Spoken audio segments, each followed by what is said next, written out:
Hi hello नमस्कार. मी Suvarna zone kitchen मध्ये तुमचं परत एकदा अगदी मनापासून स्वागत. सगळ्या सबस्क्रायबरचे धन्यवाद, सगळ्या व्ह्यूअर्सचे मनापासून आभार.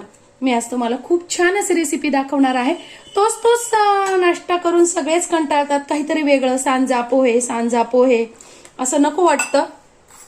त्यामुळे मी आज तुम्हाला खूप छान असे नाश्ता दाखवणार आहे, ते म्हणजे मसाला पुरी.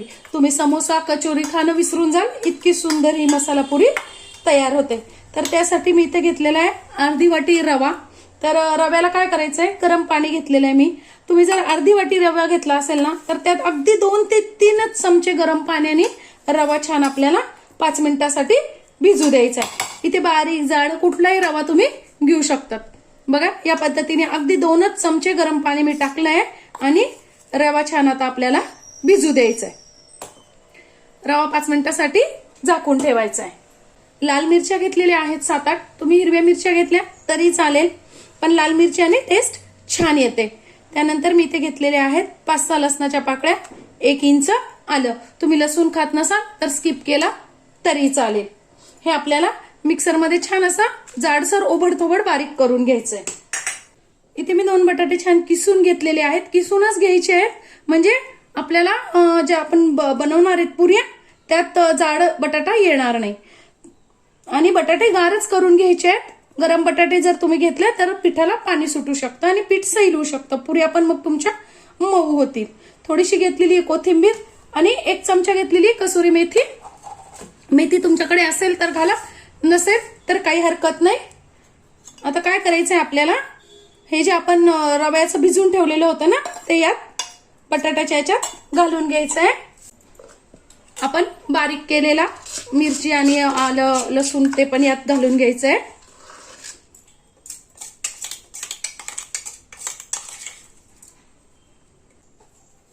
त्यानंतर यात घालायचंय चवीनुसार मीठ.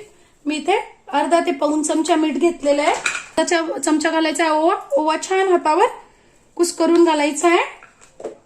अर्धा चमचा घालायचे तीळ खूप छान लागतात. थोडीशी घालायची हळद, पाव चमचा हिंग, 1 चमचा धने जिऱ्याची पावडर, अर्धा चमचा घालायचा चाट मसाला. खूप सुंदर टेस्ट येते.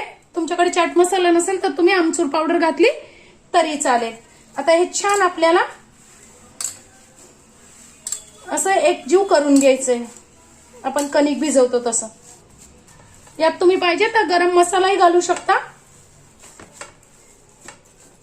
खूप चटपटीत अशा या खूप छान अशा पुऱ्या तयार होतात.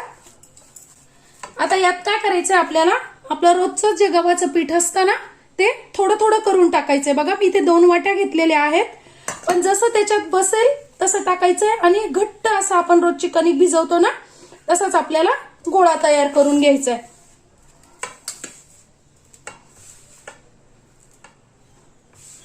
पाणी नाही टाकायचं आहे, पाण्याची आपल्याला गरजच पडत नाही.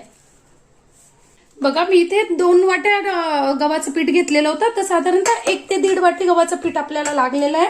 आणि खूप घट्टही नाही आणि खूप सैलही नाही, असा आपण पिठाचा गोळा तयार करून घेतलेला आहे. पाण्याचा वापर अजिबात केलेला नाहीये. आता आपल्याला थोडंसं तेल घ्यायचंय हाताला फक्त लावून आणि पीठ छान मळून घ्यायचंय. आता आपण याच्या लगेच पुऱ्या केल्या तरी चालतील, कारण आपण रवा छान मुरून घेतलेला होता. आता आपल्याला याच्या छान लगेच पुऱ्या करून घ्यायच्या आहेत. तुम्हाला पाहिजे त्या आकारात, छोट्या मोठ्या जसं पाहिजे तशा पुऱ्या. थोडंसं पीठ लावून घ्यायचं आहे आणि आपल्याला छोट्या मोठ्या जशा पाहिजे तशा पुऱ्या, खूप जाडही नाही, आपण जशा इतर पुऱ्या करतो तशा छान अशा लाटून घ्यायच्या. बघा, या पद्धतीने. आता पुऱ्या छान लाटून घेतल्या की मी एकीकडे लगेच तेल तापायला ठेवलंय आणि बघा, गरम करून घ्यायचंय आणि पुऱ्या छान आपल्या खुसखुशीत मीडियम गॅसवर तळून घ्यायच्या. बघा, किती छान पुऱ्या तयार होतात आपल्या. रोज तोच नाश्ता करून कंटाळा येतो, तर हा एकदा नक्की करून बघा, पोटभरीचा नाश्ता. खूप सुंदर वास येतोय तळताना सुद्धा. मस्त अशा आपल्या पुऱ्या तयार आहे. माझी आजची व्हिडिओ तुम्हाला कशी वाटली कमेंट्समध्ये नक्की सांगा. चॅनलवर नवीन असाल तर चॅनलला सबस्क्राईब, लाईक आणि शेअर करा. धन्यवाद.